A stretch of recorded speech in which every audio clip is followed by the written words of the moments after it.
Okay, good day mga kaergan. Accuracy test tayo sa mga pinapaampun nating unit.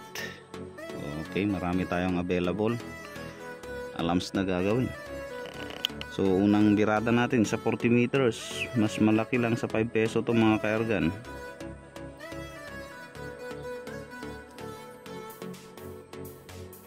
Firing.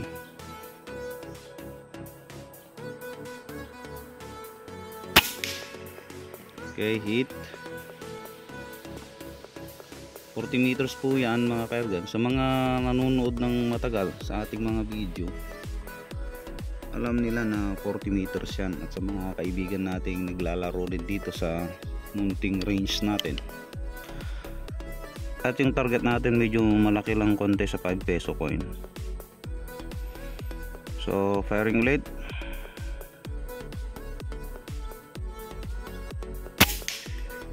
So hit ulit mga kaergan.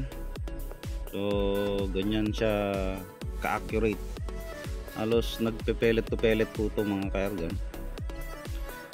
At the muzzle velocity of 940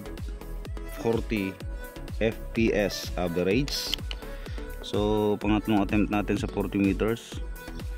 Medyo mahangin-hangin, subukan natin.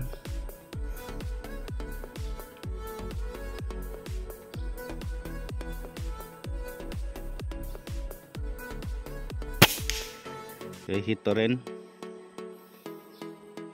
So ikatatlong attempt na natin yun mga kaerga.